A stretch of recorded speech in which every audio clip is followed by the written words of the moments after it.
बच्चों, क्या आप 10th क्लास में हैं? अगर हाँ तो ये वीडियो सिर्फ आप ही के लिए है, क्योंकि आज हम पढ़ेंगे चैप्टर 13 सांख्यिकी।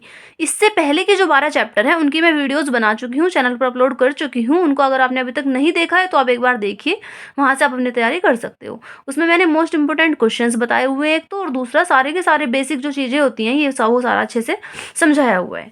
देखिए सांख्यिकी क्या होती है, सबसे पहले आप ये समझिए कि केंद्रीय प्रवृत्ति की मापें। सांख्यिकी जो है इसका दूसरा नाम होता है केंद्रीय प्रवृत्ति की मापें। तो कितनी होती हैं वो? 3। आपको ये बिल्कुल अच्छे से याद रखना है कौन कौन सी होती है, माध्य, माध्यिका और बहुलक।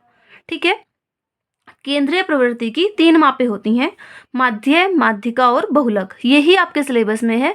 इसके अलावा कुछ और होती हैं आगे की चीजें, लेकिन वो 11th में आती है, 10th में नहीं आती। तो क्वेश्चन यहाँ से बहुत बहुत मोस्टली क्वेश्चन आता है, अधिकतर आता ही है कि केंद्रीय प्रवृत्ति की माप कितनी होती है, तो 1 2 3 4 आपको 3 पे टिक करना है। या फिर आ जाता है कि इनमें से कौन केंद्रीय प्रवृत्ति की मापें नहीं है ना? 4 ऑप्शन दे देंगे तो उसमें आ जाएगा माध्य, माध्यिका, बहुलक और एक और आ जाएगा, जैसे मानक विचलन आ गया या बारंबारता, कुछ भी आ जाएगा। तो आपको मतलब पहचान करनी है। ठीक है, माध्य, माध्य क्या होता है? दिए गए आंकड़ों का औसत माध्य कहलाता है। 3 चीजें होती है ना, माध्य, माध्यिका और बहुलक। तो माध्य को हम क्या कहते हैं? जो हमारे पास आंकड़े हैं उनका अगर मैं एवरेज निकाल दूं तो वो होता है माध्य।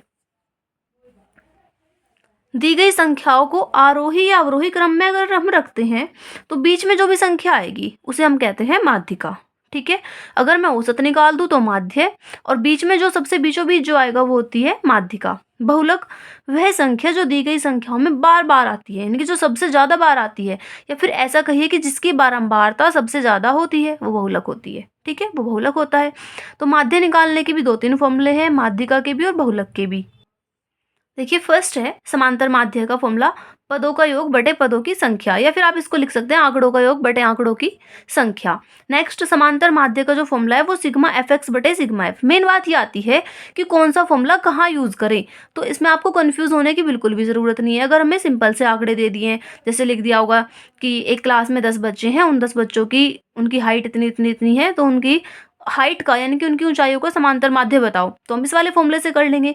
अगर टेबल बना के दे दी है, पद दिए हैं और एफ दिया है, उनकी बारंबारता दी है, तो इस वाले से करेंगे। और रही बात कल्पित माध्य की, तो वो बोल देगा क्वेश्चन में हमें मिल जाएगा कि कल्पित माध्य विधि से कीजिए तो ये वाला फॉर्मूला, और पद विचलन कहेगा तो ये वाला फॉर्मूला। बाकी अगर क्वेश्चन में कुछ भी नहीं कहा है तो आपकी मर्जी, जो आपको अच्छा लगे आप उससे कर सकते हैं, इससे, इससे या फिर इससे। ठीक है, तो ये 3-4 फॉर्मूले होते हैं समांतर माध्य के। इसके बाद आता है बहुलक का और माध्यिका का। तो माध्यिका देखो, यदि पदों की संख्या सम है, यानी कि जो हमारे पद हैं अगर मैं उनको काउंट करूं, और काउंट करने के बाद ऐसे आ गए कि 8 हो गए गिनने के बाद, या 10 हो गए या 12 हो गए, मतलब पदों की संख्या अगर सम है तो फॉर्मूला लगेगा ये वाला, n बटे 2वां पद प्लस n बटे 2 प्लस 1वां पद बटे 2। और अगर पदों की संख्या विषम है तो फॉर्मूला लगेगा n प्लस 1/2वां पद, यानी कि n प्लस 1 बटे 2वां पद। अगर आंकड़े वर्गीकृत हो, वर्गीकृत का मतलब हमें टेबल बना के दी गई हो, है ना, अगर टेबल बना के दे रखी है तो फिर फॉर्मूला लगेगा ये वाला, l plus n/2 minus C F बटे एफ गुना h। n/2 क्या होता है, सी एफ क्या होता है, f क्या होता है, h क्या होता है, ये मैं आपको तब समझा दूंगी जब क्वेश्चन ऐसा आएगा। माध्यिका को हम माध्यक भी बोलते हैं। इसके बाद होता है बहुलक। बहुलक को देखो, ये रहा बहुलक। दिए गए आंकड़ों में जिस संख्या की बारंबारता सबसे अधिक हो उसे क्या कहते हैं, बहुलक कहते हैं। वर्गीकृत आंकड़ों के लिए देखिए, वैसे तो हम काउंट देख लेंगे, जैसे लिख रहा है कि 1 1 2 2 2 2 2 3 4, तो सबसे ज्यादा क्या है 2, बहुलक 2 हो गया।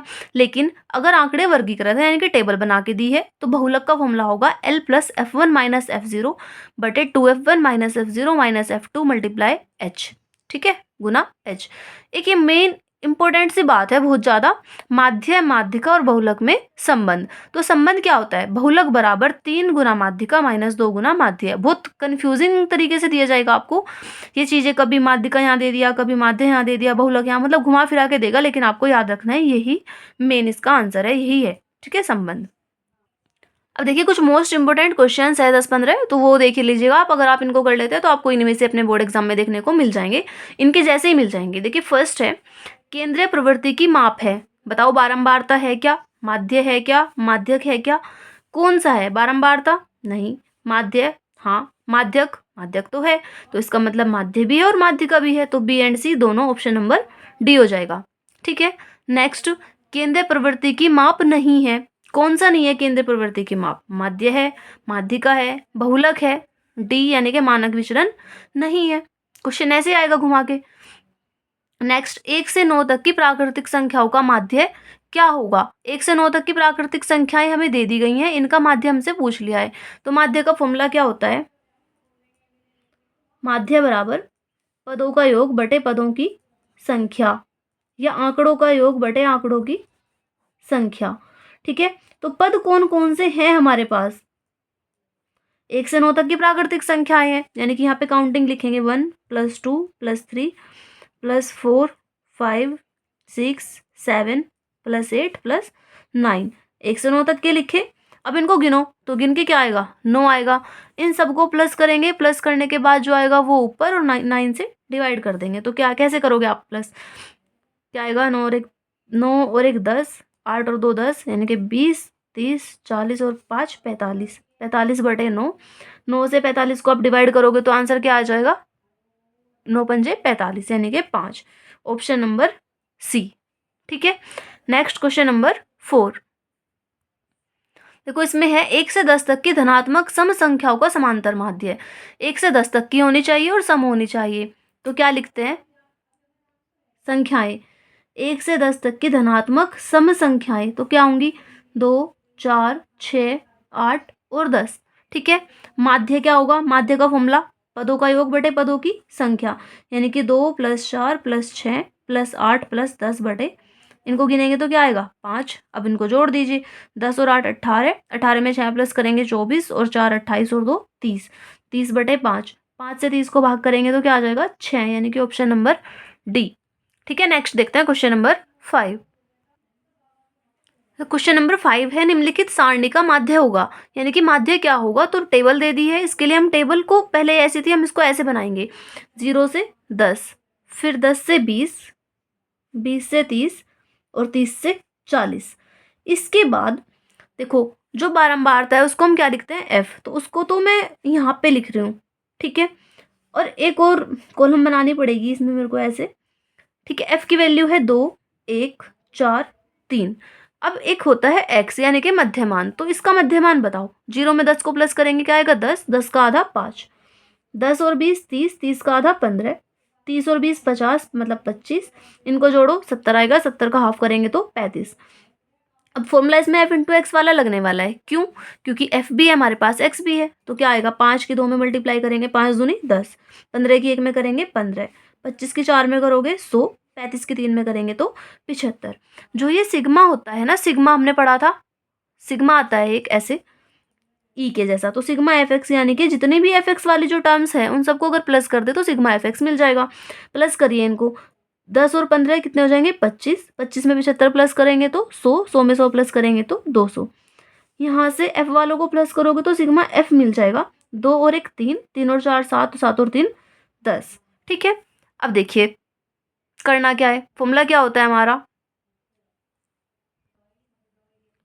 फॉर्मूला होता है सिग्मा एफ एक्स बटे सिग्मा एफ। लेकिन इसमें मुझे एक गड़बड़ लग रही है। देखिए 35 की जब 3 में मल्टीप्लाई करेंगे तो 105 आएगा। ठीक है ना, और जब इसको प्लस करेंगे तो यहाँ पे 230 आएगा, यानी कि कुछ अलग होगा। अब देखो, ठीक है, तो यहाँ क्या आ जाएगा? 230 और नीचे 10, 10 से 230 को डिवाइड कर देंगे तो 23 बचेगा, यानी कि आंसर होगा हमारा 23, ऑप्शन नंबर सी।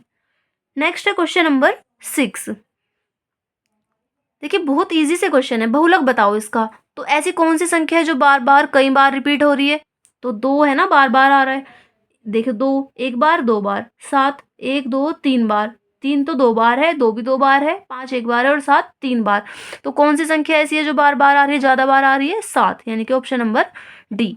नेक्स्ट क्वेश्चन नंबर 7, बहुलक क्या होगा? ये देखो किसकी बारंबारता सबसे ज्यादा है? 5 की 4 है, 10 की बारंबारता 9 है, 15 की बारंबारता 18 है, और 20 की बारंबारता 8 है, 25 की बारंबारता 3 है। तो सबसे ज्यादा क्या हुआ? 18। किसकी है ये? 15 की। इसका मतलब बहुलक क्या होगा? 15। इसके ऑप्शन नहीं लिख पाई हूं मैं, तो ऑप्शन नंबर जो भी होगा 15 आ जाएगा, आपको याद रखना है। नेक्स्ट क्वेश्चन नंबर 8, बहुलक वर्ग पूछ लिया है। बहुलक वर्ग तो देखिए किसकी बारंबारता सबसे ज्यादा है? यहाँ पे 11 है, 21 है, 23 है, 14 है और 5 है। तो क्या हुआ? ये 23। किसकी बारंबारता है ये? 20 से 30 की। तो बहुलक वर्ग क्या हो जाएगा? 20 से 30। इसमें भी हमें लिखने थे इसके ऑप्शन, या फिर ये बिना ऑप्शन वाले होंगे, तो उसमें आप लिख दीजिएगा 20 से 30 आंसर। ठीक है, इसी तरीके से क्वेश्चन नंबर 9 देखते हैं। इसमें है पहले 10 प्राकृतिक संख्याओं की माध्यिका होगी। तो सबसे पहले हमने 10 प्राकृतिक संख्याएं लिखी 1 से लेकर 10 तक। अब माध्यिका, तो इनको जब गिनोगे 1 2 3 4 5 6 7 8 9 10, तो n की वैल्यू क्या आएगी 10। ये देखो 10 सम है या विषम, सम है। अगर सम है तो माध्यिका का फॉर्मूला होता है n/2वां पद, हमने पढ़ा था। तो वो फॉर्मूला कब अप्लाई होगा, जब n की वैल्यू सम आएगी। n/2वां पद प्लस n/2 प्लस 1वां पद बटे 2। ठीक है, और देखो n की वैल्यू रखते हैं 10, 10/2वां पद प्लस यहाँ पे 10/2 प्लस 1वां पद बटे 2। 10 को जब 2 से डिवाइड करेंगे तो क्या आ जाएगा, इससे जब ये कटेगा तो क्या आएगा, 10 को जब 2 से डिवाइड करेंगे तो 5 आएगा, यानी कि 5वां पद प्लस 2 से 10 को डिवाइड करा 5, 5 में 1 प्लस करेंगे 6, 6वां पद। इसको तो आप एक बार हमेशा के लिए याद रखिएगा कि अगर यहाँ 5 आ रहा है तो यहाँ 6 ही आएगा, या फिर यहाँ 10 है तो यहाँ 11 आएगा। 5वां पद देखो क्या होगा, 1 2 3 4 5, 5वां पद क्या है 5, और छठा पद क्या है 6/2। 5 में 6 को प्लस करोगे तो 11, 11/2, और 11 को जब 2 से डिवाइड करेंगे तो क्या आएगा 5.5, यानी कि ऑप्शन नंबर डी 5.5, ये हमारी माध्यिका हो जाएगी। Next question number 10। देखिए इसमें माध्यिका वर्ग पूछा गया है, तो माध्यिका वर्ग अगर पूछा गया है तब भी हम ऐसे करेंगे, और माध्यिका अगर पूछी गई तो थोड़ा सा और आगे प्रोसेस होगा। इसमें टेबल ऐसी थी, इसको हम ऐसे बनाएंगे। सबसे पहले तो वर्ग अंतराल 0 से 10, 10 से 20, 20 से 30, 30 से 40 और 40 से 50, ये इतने हैं। बारंबारता 2, 8, 12, 18 और 10। देखिए इसमें संचयी बारंबारता बनानी होती है, तो संचयी बारंबारता को हम लिखते हैं CF, C/F, यानी कि क्यूमुलेटिव फ्रीक्वेंसी, ये होती है F। देखो तो इसमें क्या होता है, 2 तो सेम, फिर नेक्स्ट वाले नंबर इसमें प्लस करो, यानी कि 2 और 8 10, 10 में 12 प्लस करेंगे 22, 22 में 18 प्लस करेंगे तो क्या आएगा, 22 में 18 जोड़ेंगे तो 40, 40 में 10 प्लस करेंगे तो 50। ठीक है, ये संचयी बारंबारता हो गई। और एक और इसमें खासियत होती है, एक खास बात होती है, एक होता है n, यानी कि जो सिग्मा f होता है उसको हम n भी बोलते हैं। यहाँ पे सिग्मा f जो होगा वो n भी होता है। इनको अगर प्लस करोगे आप, 10 और 18 28, 28 में 12 प्लस करोगे तो 30, 30 और 8 28 में 12 प्लस करेंगे 40, और 8 48 और 2 50, तो n की वैल्यू क्या आ गई 50। तो जो यहाँ पे है वो यहाँ होना चाहिए। अगर ये दोनों इक्वल आ रहे हैं तो हमारा आंसर यहाँ तक ठीक है। अब आप क्या करते हो, n/2 निकाल के देखिए, n/2 यानी कि 50/2 क्या आ जाएगा 25।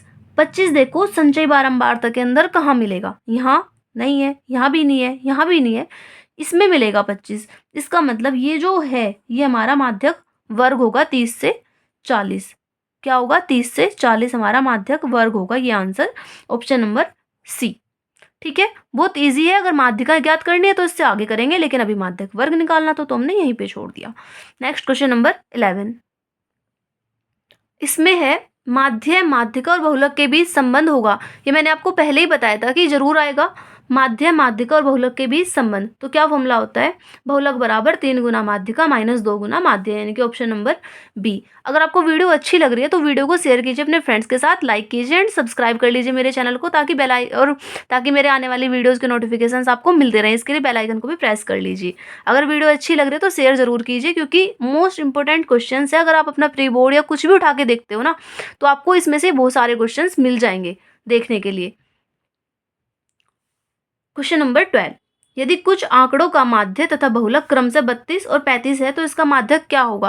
अभी तो हमने फॉर्मूला पढ़ा है, इसका क्या फॉर्मूला है, बहुलक बराबर, बहुलक क्या होता है, बहुलक का फॉर्मूला 3 माध्यक माइनस 2 माध्य, 3 माध्यक माइनस 2 माध्य, अभी पढ़ा है वो ऊपर वाला।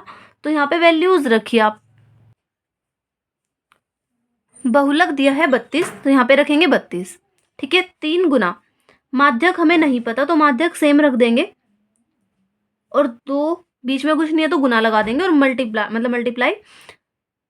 अच्छा एक मिनट, कुछ आंकड़ों का माध्य और बहुलक क्रम से 32 और 35 है, यानी कि जो माध्य है वो तो 32 है और जो बहुलक है वो 35 है, तो बहुलक की जगह पे 35 आएगा और माध्य की जगह पे 32 आएगा। ठीक है, 35 तो सेम रहेगा, 3 गुना माध्यक और 32 की जब 2 में मल्टीप्लाई करेंगे तो क्या आएगा 64। 64 इधर प्लस है, अगर मैं इसको उधर लेके जाऊँ तो क्या हो जाएगा, माइनस है, इधर उधर लेके जाएंगे तो प्लस हो जाएगा, 3 गुना माध्यक। इसके बाद जब हम इनको प्लस करेंगे तो क्या आ जाएगा, 5 और 4 9, 6 और 3 9 बराबर 3 गुना माध्यक।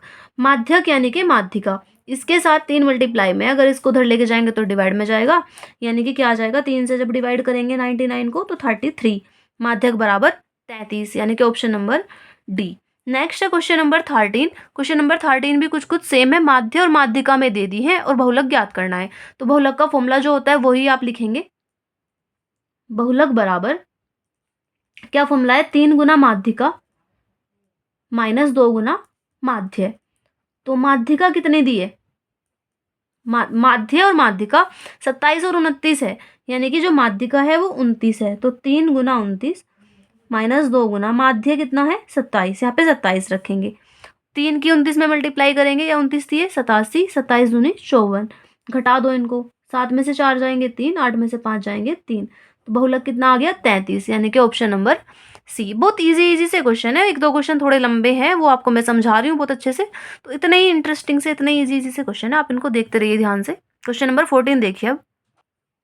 क्वेश्चन नंबर 14 भी बिल्कुल सेम है, मैंने सोल्व पहले से ही कर रखा है, बहुलक दे रखा था, माध्यिका दे रखी थी और माध्य पूछ लिया था, तो वैल्यूज रख के 2 गुना माध्य था, माध्य इधर चला जाएगा पॉजिटिव, 2 मल्टीप्लाई में था डिवाइड में जाएगा, और डिवाइड करके हमारा आंसर आएगा 36.15, यानी कि ऑप्शन नंबर बी। नेक्स्ट देखिए क्वेश्चन नंबर 15। तो क्वेश्चन नंबर 15 है जो, इसमें देखिए यहाँ लिखा है निम्नलिखित बारंबारता बंटन से आंकड़ों का समांतर माध्य अगर इतना है तो पी का मान बताओ। ठीक है, तो वही करेंगे हम एफ एक्स वाला, इसके लिए एक टेबल बनानी पड़ेगी, सबसे पहले मैं टेबल बनाती हूँ एक बार। तो इस टेबल में वैल्यू रखेंगे एक्स की जगह पे 5, मतलब 5, 15, 25, 35 और 45।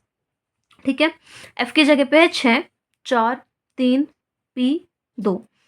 अब समांतर माध्य का फॉर्मूला होता है सिग्मा एफ एक्स बटे सिग्मा एफ, तो एफ एक्स की जरूरत पड़ेगी, यानी कि इसकी इसमें मल्टीप्लाई करेंगे तो 5 गुना 6 में, यानी कि 5 छंग 30, 15 की 4 में करेंगे तो क्या आएगा 15 चौके 60, फिर 25 गुना 3, 25 की 3 में मल्टीप्लाई करोगे तो 75, 35 की जब पी में करेंगे तो कर तो सकते ही नहीं है, तो ये आपस में ऐसे लिखा जाएगा बस 35 पी। 45 की 2 में करेंगे तो क्या आ जाएगा 90।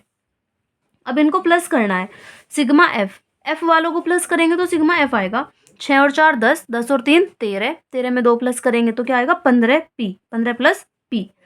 सिग्मा एफ एक्स क्या होगा, पी वाला तो किसी के साथ जुड़ेगा नहीं क्योंकि इसके साथ तो पी है, इन सबको जोड़िए, 30 और 60 90, 90 90 180, 180 में 75 प्लस कर देंगे तो 180 में 25 यानी कि 190 200 255 प्लस 35 पी। ठीक है, इतना करने के बाद अब हमें फॉर्मूला जो पता है उस फॉर्मूले का यूज करेंगे। क्या होता है फॉर्मूला, माध्य बराबर समांतर माध्य जो होता है, यानी कि बार एक्स बराबर सिग्मा एफ एक्स बटे सिग्मा एफ। वैल्यू रखेंगे, माध्य में दिया हुआ था 21.5 बराबर सिग्मा एफ एक्स की जगह पे रखेंगे 225 प्लस 35 पी, और सिग्मा एफ की जगह पे रखेंगे 15 प्लस पी। अब इसकी इधर इसके नीचे 1 मान के इसकी इधर मल्टीप्लाई, इसकी इधर मल्टीप्लाई करेंगे और इधर उधर ले जाके, यानी कि एक्स वाले एक तरफ करते हैं ना जैसे, तो पी वाले एक तरफ और बिना पी वाले एक तरफ करके पी का मान निकल जाएगा। इसकी जब इधर मल्टीप्लाई करेंगे तो इसकी इसमें करेंगे तो 322.5, यहाँ पे होगा 21.5 पी बराबर, जब एक में करेंगे तो 225 प्लस 35 पॉइंट, ये 35 पी। अब पी वाले एक तरफ बिना पी वाले एक तरफ, यानी कि 322.5, 225 इधर आ जाएगा, ये जो 21.5 पी है ये उधर जाएगा, 35 पी माइनस 21.5 पी, इनको माइनस कर देंगे, 322.5 में से 225 घटा देंगे। ठीक है, ये आएगा माइनस होने के बाद, अब पी के साथ ही मल्टीप्लाई में है तो इसको उधर लेके आएंगे तो डिवाइड में जाएगा, यानी कि 13.5 बराबर पी। पॉइंट से पॉइंट हटेगा, 15 से काट दीजिए, 15 नंबर 135, 15 छक्का 90, 15 पंजे 75 और 65 बटे 9 आ जाएगा। आप चाहे तो इसको पॉइंट में भी लिख सकते हो, तो पी की वैल्यू आएगी ये। ठीक है, ये होगा पी का मान। इसके बाद देखते हैं क्वेश्चन नंबर 16, यानी कि नेक्स्ट। यहाँ है बारंबारता सारणी से माध्य ज्ञात कीजिए। तो माध्य का फॉर्मूला होता है सिग्मा एफ एक्स बटे एन, तो वैसे तो अलग बनानी होती है टेबल, पर मैं इसमें कर रही हूँ। एक्स निकालिए, 10 और 5, 0 में 10 को प्लस करोगे तो 10, 10 का आधा 5, 10 और 20 30, 30 का आधा 15, 25, 35 और 45। एफ एक्स निकालना है तो मैं यहीं पे कर रही हूँ, 5 की 3 में मल्टीप्लाई करेंगे, 5 से 15, 15 की 10 में करेंगे 150, 25 की 11 में करेंगे तो क्या आएगा, 25 से कम 25 का 5, फिर 2 हासिल, 25 से कम 25 और 2 27, 35 की 9 में करेंगे 315 और 45 की 7 में करेंगे 7 पंजे 35 का 5, 3 हासिल, 7 चौक 28 और 3 31। ठीक है, 45 सत्ते 315 और 35 नंबर भी 315। अब हमें निकालना होता है सिग्मा एफ एक्स, तो इस टेबल को थोड़ा करना पड़ेगा, ऐसे जुगाड़ बोलती हूँ मैं इसको, जुगाड़ करना पड़ेगा। सिग्मा एफ, इनको प्लस कीजिए, 10 और 3 13, 13 में 11 प्लस करेंगे तो क्या आएगा 24, 24 और 9 33 और 7 40। इनको प्लस करो, 5 5 10 और 5 15 और 5 20 की 0, फिर कितने हासिल लगेंगे 2, 2 और 1 3 और 5, 3 और 5 8, 8 और 7 15 और 1 16 और 1 17, 17 का 7, 1 हासिल, 1 और 3 4, 4 और 3 7 और 2 9 और 1 10, 1070। ठीक है, ये सिग्मा एफ एक्स है। अब हमें निकालना है माध्य, तो माध्य का फॉर्मूला क्या होता है, बार एक्स बराबर सिग्मा एफ एक्स बटे सिग्मा एफ, यानी कि 1070 बटे 40, 0 से 0 कैंसिल, 4 से इसको काट दोगे तो 4 दूनी 8, 2 बचेगा 7, 4 छिक 24, 4 सत्ते 28 और 4 पंजे 20, ये आएगा हमारा आंसर। ठीक है, नेक्स्ट क्वेश्चन नंबर 17, 10 अभाज्य पूर्णांकों की माध्यिका ज्ञात कीजिए। पहले 10 अभाज्य पूर्णांक कौन कौन से होते हैं, 2 3 5 7 11 13 17 19 23, इनको गिन लीजिए एक बार, 1 2 3 4 5 6 7 8 9 10। ठीक है, एन की वैल्यू क्या है 10, 10 मतलब सम। अगर सम है तो फिर फॉर्मूला कौन सा लगेगा, जो हम पहले यूज करके आए थे अभी, ये वाला। अब एन की जगह पे रखेंगे 10, 10 बटे 2वां पद प्लस क्या होगा 10 बटे 2 प्लस 1वां पद बटे 2। अब 10 बटे 2 का मतलब क्या होता है 5, तो 5वां पद इससे कट जाएगा तो 5वां पद। नेक्स्ट क्या आएगा 5 प्लस 1 मतलब कि 6वां पद बटे 2। 5वां पद देखो क्या हो रहा है यहाँ पे हमारे आंसर में, 1 2 3 4 5, 5वां पद तो है 11 और छठा पद क्या है 13, 11 प्लस 13 बटे 2, 11 में 13 को प्लस करोगे तो क्या आ जाएगा 24 बटे 2, इससे ये कट जाएगा यानी कि 12, 12 हमारी माध्यिका है। नेक्स्ट देखते हैं क्वेश्चन, नेक्स्ट है क्वेश्चन नंबर 18, माध्यिका ज्ञात कीजिए। इसके बाद एक तो माध्यिका वाला क्वेश्चन है, इतना बड़ा, बड़ी बड़ी सी टेबल वाला, फॉर्मूले वाला, ये मैं आपको कल कराऊंगी। ऐसे ही एक बहुलक वाला है और एक कल्पित माध्य वाला, 3 क्वेश्चन मैं आपको नेक्स्ट वीडियो में कराऊंगी। माध्य, माध्यिका और बहुलक तीनों को फॉर्मूले से कराना है, क्योंकि ये थोड़े लॉन्ग क्वेश्चन है, लेंदी हो जाते हैं, लंबे हो जाते हैं, तो इनको समझने के लिए थोड़ा आपको टाइम चाहिएगा। और वो बहुत छोटी सी वीडियो होगी कल की, जो मैं आपको उसमें करा दूंगी। अगर आज ही कराऊंगी तो वीडियो ज़्यादा लंबी हो जाएगी। तो आज की वीडियो में बस इतना ही। ठीक है, अगर आपको वीडियो अच्छी लगे तो वीडियो को लाइक कीजिए, शेयर कीजिए एंड सब्सक्राइब कर लीजिए मेरे चैनल को। साथ ही साथ बेल आइकन को भी प्रेस कर लीजिए, ताकि आने वाली वीडियोज़ के नोटिफिकेशन आपको मिलते रहें। तो मिलते हैं अपनी नेक्स्ट वीडियो में, तब तक के लिए बाय।